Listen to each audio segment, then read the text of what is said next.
So, are you familiar with the Declaration of Independence? I am. What do you know about it? I know that it's a document that declared America's independence from British Empire. Pretty good. And have you ever read it? I have read it. You have. Very cool. Where and when did you read it? Every year, um, or not every year, but the most recent years, on 4th of July, there's an audiobook, not really audiobook, a recording of somebody reading it on Spotify. Mhm. So we listen to it every once in a while. Wow. Well, so you're very familiar with it then. I thought we'd look at the first part of it. We don't have time to read all of it, but Awesome. maybe since you're uh, bouncing, I'll read it.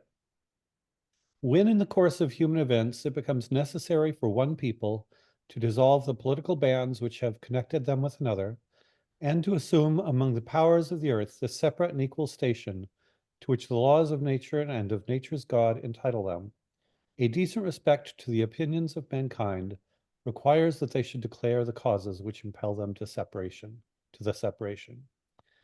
So, what does that mean? It means that, or I mean, before I've deciphered it as us stating that we have the right to separate ourselves from another government, maybe organization. Um, but I remember when I read it the first time, in the part that I thought it becomes necessary for one people to dissolve the political bands which have connected them with one another or with another. It made me think of not quite colonism or America being a colony, more like an ally, but that's not the case. So I'm not sure, but I think it makes sense. Okay. So there are all kinds of things you said that I'm not completely clear about. Maybe let's just check when it is one long, whoops, Oh, you still there? yes. Can you hear me? I can, but I lost you visually. There you go. There. Yeah, it's one long sentence. And looking for a way to break it down, it becomes necessary when in the course of human events, that seems fairly clear. Um, it becomes necessary for one people to dissolve the political bands which have connected them with another. How do you interpret that? Or when, in the course of human events, when in life it becomes necessary, and maybe when it says one people to dissolve the political bands, I kind of think of not or nation dissolving with government. I'm not sure if that exactly matches the situation, but I think it does. Um, and then to assume among the powers of the earth the separate and equal station to which the laws of nature and nature's God entitle them. It kind of makes me think of the rights that we have or assumed from it says nature and nature's God. Um, I find that a little confusing. I don't think I understand it fully. Fair enough. I think it might be helpful. What do you think? What does it mean? What did it mean for the US to declare independence from Britain? It meant for us or for America to be its own country and not under the rule of the British Crown and the Empire. Um, it's independent, it's free, and it can be allies with other countries. It can have its own government and constitution. Um, I guess just freedom from the quote opposing tyranny. I think Got it. So when it says to dissolve the political bands, uh, does would you say that the dissolving the political bands has to do with creating a separate government, I or think so. no longer being part? Maybe it's more precise to say no longer being governed by the British. Yeah, yeah. I think that's a better way of saying it. And then what confuses you is the separate and equal station. to which the laws of nature and of nature's God entitle them. What do you think that means? I mean, what I'm getting is that, separate equal station. I think they're talking about maybe just rights that they have from quote nature and of nature's God, but I'm not sure. Got it. Station in this sense, I think, is in some ways the position, the separate and equal position towards laws of nature and of nature's gods, nature's God, entitle them. Does it make sense that a nation would have a position vis-a-vis the law of nature? Well, I think so. A nation comes from nature, I guess the people and the land, but um I guess the part that confuses me is the laws, or I guess I don't know what they mean by laws, like rights or things that they have to abide by to some nature's God. I'm not sure. The laws of nature, and you want to translate that as rights. Um, got it. Okay, so laws of nature. Well, do you think outside of a political context, does nature have laws? Are there laws of nature? I think there should be. Maybe an example is, I don't know, life eats life. Okay. And then why do you think it's referring to nature as God? Maybe because people believe in God, and that might be the base of a nation, religion. Okay.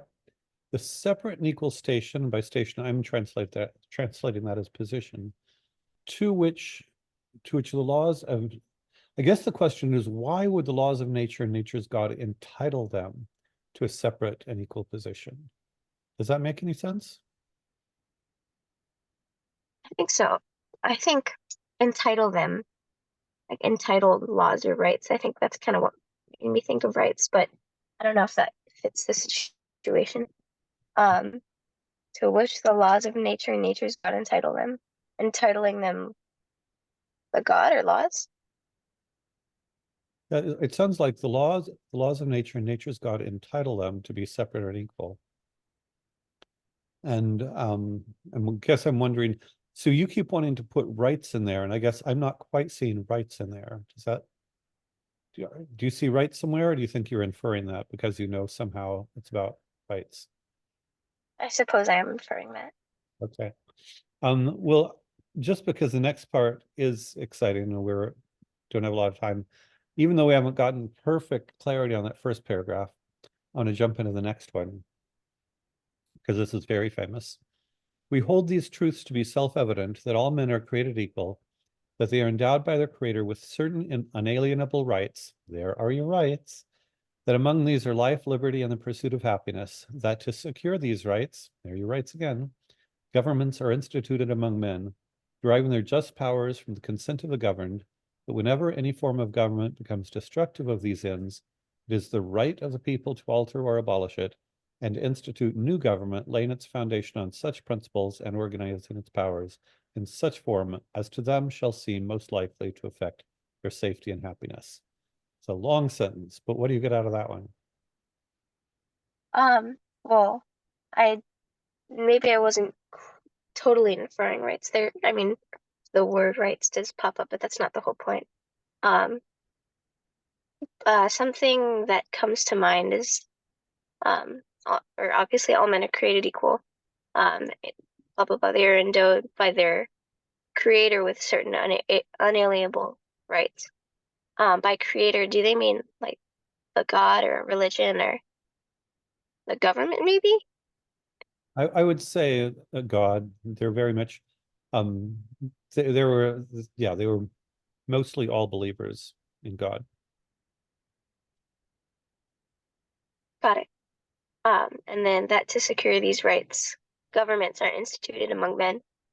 Um, Rights, government. I think I mean, it states that they'd like their own government, right? To be independent, you have your own government, right? Um,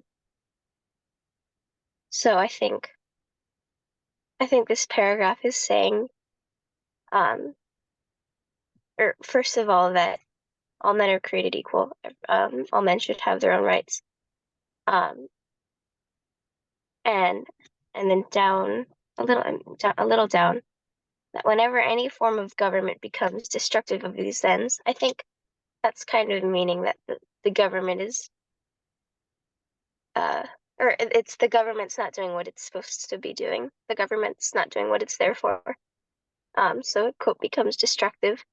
And then it is again the right of the people to alter or abolish it, meaning, I guess in this case, be independent from the destructive government and creating your own, institute new government.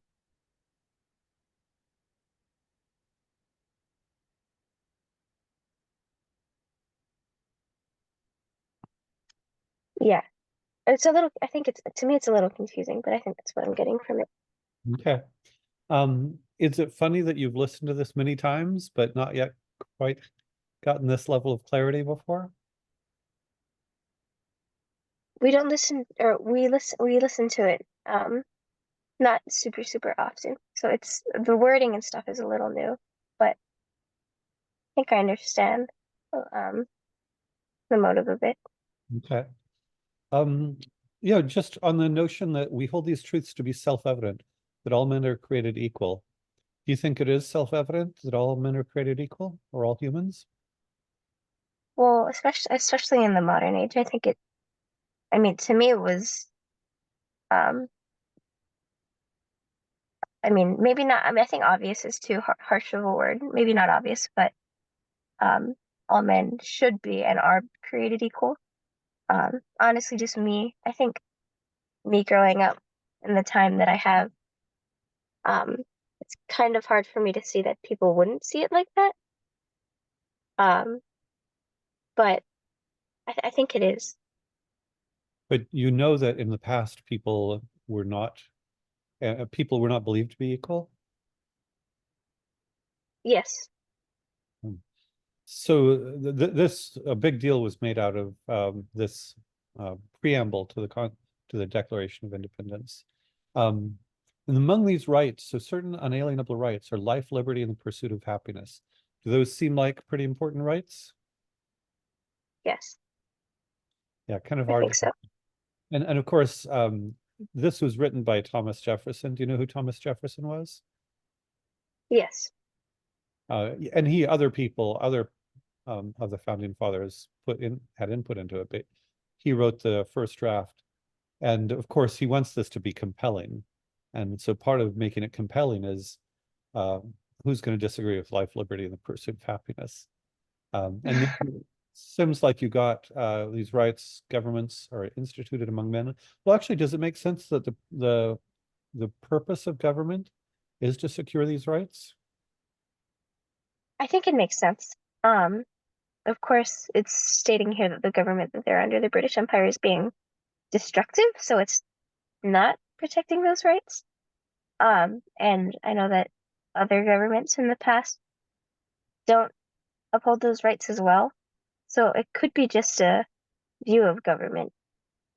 But yes, I do think that's what they're saying here. Or maybe an ideal, or maybe that's what government should do, something like that. Right. Got it. Yes. Because of course you're right. That's the whole point there. Leaving because of their belief was the British government was destructive of these ends. Um, well, let's just go to the end because I think you got most of this and then petered out a little bit to the end. So it is the right of the people to alter or abolish it and to institute new government, laying its foundation on such principles and organizing its powers in such form as to them shall seem most likely to affect their safety and happiness. What does that say? The government should um be founded on principles.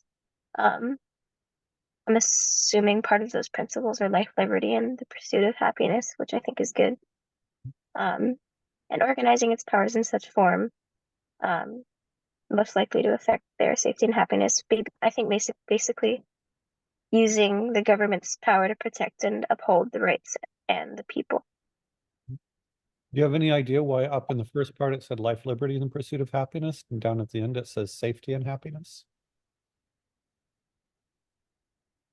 Um, I'm not sure. Maybe safety and life and liberty go together. That would make sense. That would make sense. I'm always curious when a writer changes how they express things, and maybe he intends to be focusing on something different, but I think it's more likely that he's maybe rephrasing it in a different way. But with that, we've kind of kept too long enough. So welcome to the first part of the Declaration of Independence. And now when you listen to it, you'll have a sense for just how complex it is. Um, thanks for reading with me and have a wonderful day at the beach, okay? Thank you, Michael. You You're too. welcome. Bye-bye.